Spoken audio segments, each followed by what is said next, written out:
शांति। आज हम सबके मन में एक गहरा प्रश्न है। क्या हमारा भाग्य पहले से लिखा है? और अगर भाग्य तय है तो क्या हम कभी सच्चे सुख का अनुभव कर सकते हैं? आज इस यात्रा में हम जानेंगे कि भाग्य और खुशी का गहरा रिश्ता क्या है। भाग्य का अर्थ क्या है? अधिकतर लोग भाग्य को मानते हैं एक लिखा पढ़ा भविष्य। कुछ लोग कहते हैं जो लिखा है वही होगा, हम कुछ नहीं कर सकते, यह तो मेरे भाग्य में ही नहीं था। पर जो ज्ञान हमें ब्रह्मा कुमारी में प्राप्त होता है वह ज्ञान कुछ और ही कहता है। और वह ज्ञान कहता है भाग्य तुम्हारा कर्मों का फल है और हर क्षण तुम एक नया भाग्य रच रहे हो। हमारे कर्म, हमारी सोच, हमारी दृष्टि, ये सब मिलकर हमारे भाग्य का निर्माण करती हैं। कर्म और भाग्य का एक बहुत ही गहरा संबंध होता है। जैसा बीज वैसा फल। आज जो हम अनुभव कर रहे हैं वो हमारे बीते कर्मों का परिणाम है। उदाहरण के लिए, अगर मैं हर किसी के लिए शुभ सोचता हूँ तो मेरे जीवन में शांति का अनुभव होगा। और अगर मैं क्रोध करता हूँ तो तनाव, अशांति और दुख ये मेरा भाग्य बनाएंगे। यानी कर्म ही भाग्य की नींव है। अब सवाल आता है, खुशी कहाँ से आती है? इसका जवाब है, सच्ची खुशी आत्मा के मूल स्वभाव से आती है।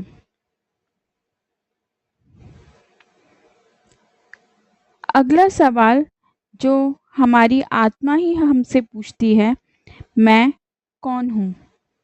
इसका जवाब है, मैं शरीर नहीं हूँ, मैं आत्मा हूँ। आत्मा का मूल स्वभाव है शांति, प्रेम, आनंद और शक्ति। जब कभी भी आत्मा अपने स्वरूप को भूल जाती है तभी दुख का अनुभव होता है। खुशी अर्थात स्मृति में रहना। जब आत्मा अपनी स्मृति में रहती है तो हमें खुशी का अनुभव होता है।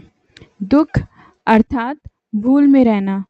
जब हम ये भूल जाते हैं कि हम आत्मा हैं, शरीर नहीं है, तभी सिर्फ दुख का अनुभव होता है। अब सवाल आता है कि भाग्य को बदला कैसे जाए? भाग्य लिखा नहीं होता या फिर भाग्य लिखा जाता है? दोनों में से क्या सच है? हर सुबह, हर सोच, हर कर्म एक नया लेखन है और इस लेखन के 3 मुख्य सूत्र हैं। पहला, आत्मा की स्मृति में रहो, अर्थात हमेशा इस बात को याद रखो कि मैं शरीर नहीं हूँ, मैं एक पवित्र आत्मा हूँ। दूसरा, संकल्पों को पवित्र रखो, अर्थात आपके सभी संकल्प, जो भी विचार आपके मन में आते हैं वो सब पवित्र हों, कल्याणकारी हों। तीसरा सूत्र, दूसरों के लिए शुभकामनाएं रखो, अर्थात सभी का अच्छा सोचो। इन तीनों सूत्रों से आत्मा का भाग्य देवता तुल्य बनता है।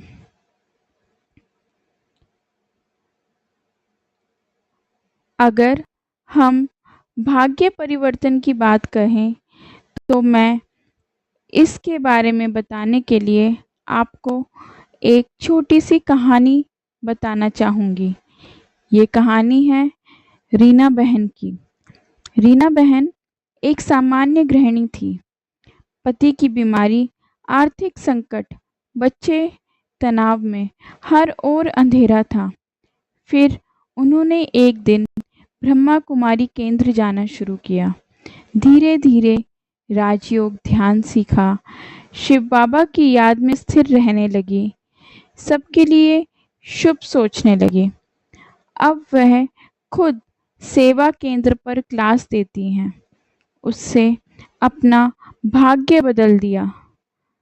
अर्थात रीना बहन ने अपना कर्म बदला, कर्म को बदलने से भाग्य बदला और भाग्य के बदलने से संपूर्ण जीवन ही बदल गया। ध्यान एक ऐसा अभ्यास है जिससे भाग्य की रचना होती है। अर्थात राजयोग ध्यान भाग्य बनाने का एक अमोघ साधन है। इसके लिए आप इस तरह अभ्यास कर सकते हैं। अपनी आंखें बंद करें, मन में दोहराएं, मैं एक शांत आत्मा हूँ। शिव बाबा मेरे साथ हैं। मैं हर सोच से शुभ कर्म रच रहा हूँ। मेरा भाग्य दिव्य बनता जा रहा है। 5 मिनट प्रतिदिन आपका भाग्य बदलना निश्चित है। स्थायी खुशी और भाग्य का मेल, अगर इस बारे में बात की जाए तो हम ये कह सकते हैं कि जब आत्मा परमात्मा से जुड़ती है तब सुख स्वतः ही मिलने लगता है। जब हम शुभ संकल्पों से कर्म करते हैं तब हमारा भाग्य स्वयं खिलता है। तो खुशी कोई उपहार नहीं, वो हमारे संकल्पों की फसल है। अगर आज के इस विचार का मैं सारांश बोलूं तो वो यही होगा कि आपकी सोच और आपका कर्म मिलकर भाग्य बनाते हैं। आत्मा की स्मृति और शिव बाबा की शक्ति से हम खुशी को महसूस करते हैं और भाग्य के निर्माता बनने के लिए आपको अभ्यास करना पड़ेगा और उस अभ्यास को हम राजयोग कहते हैं।